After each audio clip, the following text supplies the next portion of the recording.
దేశంలో corona active కేసులు రోజు రోజుకు పెరుగుతున్నాయి. తెలుగు రాష్ట్రాల్లో కూడా కోవిడ్ కలకలం రేపుతోంది. ముఖ్యంగా ఆంధ్రప్రదేశ్లో కరోనా వైరస్ కేసులు భారీగా పెరుగుతున్నాయి. తాజాగా ఉమ్మడి గుంటూరు జిల్లాలో మరో 3 కోవిడ్ పాజిటివ్ కేసులు నమోదయ్యాయి. రోడ్డు ప్రమాదంలో గాయపడిన ఓ మహిళకు పరీక్షలో కోవిడ్ పాజిటివ్ గా తేలింది. చిలకలూరిపేటకు చెందిన వృద్ధుడు, బాపట్లకు చెందిన మరో మహిళకు కూడా కరోనా పాజిటివ్ గా నిర్ధారణ అయింది. ముగ్గురి ఆరోగ్యం ప్రస్తుతం నిలకడగా ఉందని వైద్యులు తెలిపారు. ఆరోగ్యం మెరుగ్గా ఉండటంతో వారిని ఇంటికి పంపించి తగిన జాగ్రత్తలు తీసుకోవాలని సూచించారు. తాజా కేసులతో కలిపి రాష్ట్రంలో మొత్తం కేసుల సంఖ్య దాదాపు 10కి చేరుకుందని వైద్య ఆరోగ్య శాఖ అధికారులు తెలిపారు.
దేశంలో కరోనా యాక్టివ్ కేసులు రోజు రోజుకు పెరుగుతున్నాయి. తెలుగు రాష్ట్రాల్లో కూడా కోవిడ్ కలకలం రేపుతోంది. ముఖ్యంగా ఆంధ్రప్రదేశ్లో కరోనా వైరస్ కేసులు భారీగా పెరుగుతున్నాయి.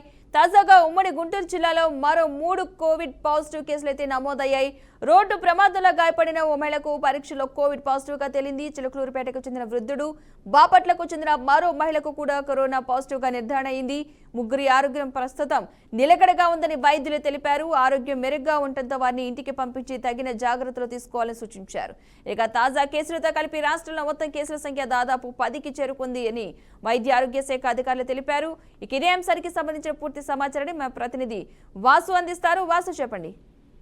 రైట్ పద్మ, ఏపీలో నమోదవుతున్న కోవిడ్ కేసులు ప్రస్తుతం కలకలం రేపుతున్నాయి. గడిచిన 5-6 రోజుల నుంచి విశాఖ, కాకినాడ, గుంటూరు, ఎన్టీఆర్ జిల్లాల్లో ఈ వైరస్ ఎక్కువగా వ్యాప్తి చెందుతుంది. అటు ప్రస్తుతం కరోనా సోకిన వారు ఆసుపత్రిలో చేరే అవసరాలు అయితే ఏర్పడట్లేదు. ప్రస్తుతానికి వాళ్ళైతే కోలుకున్నారు. అటు కేసులు కనుక ఎక్కువగా నమోదైతే ప్రభుత్వ ఆసుపత్రులను సన్నద్ధం చేసేందుకు ఇప్పటి నుంచే ముందస్తు సన్నాహాలు అవసరమని చెప్పి అటు వైద్య నిపుణులు అయితే సూచిస్తున్నారు. దీనికి సంబంధించి రాష్ట్రంలో వైరాలజీ ల్యాబ్స్ అటు విజయవాడ, గుంటూరు, కాకినాడలో మొత్తం మంగళగిరి ఎయిమ్స్ లో కూడా ఉన్నాయి. ఇప్పటికీ వీటిని కూడా సిద్ధమైతే చేశారు. ఇక్కడ జరిగే ఆర్టీపీసీఆర్ నిర్ధారణ పరీక్షల ఫలితాన్ని ఇచ్చి తదుపరి చర్యలు తీసుకోవడంలో ఉపయోగపడతాయని అధికారులు ఇప్పటికే చెప్పడం అయితే జరుగుతుంది. దీనికి సంబంధించి ర్యాండమ్ విధానంలో కూడా పరీక్షలు జరపడం, ఒకవేళ కరోనా వ్యాప్తి ఏ స్థాయిలో ఉందని తెలుస్తుంది కాబట్టి దీనికి సంబంధించిన పరీక్షలు ఖచ్చితంగా జరపాలని చెప్పి చూస్తున్నారు. అటు వ్యవసాయ భవన నిర్మాణ కార్మికులు, ఇటు కూరగాయల విక్రేతల దగ్గర నుంచి 60 ఏళ్లకు పైబడిన వారు, దీర్ఘకాలిక వ్యాధులతో బాధపడే వారికి కూడా, ఇతరత్ర రంగాల్లో ఉన్న వారికి వేర్వేరు ప్రదేశాల్లో పరీక్షలు నిర్వహించాలని వైద్య నిపుణులు అయితే సూచిస్తున్నారు.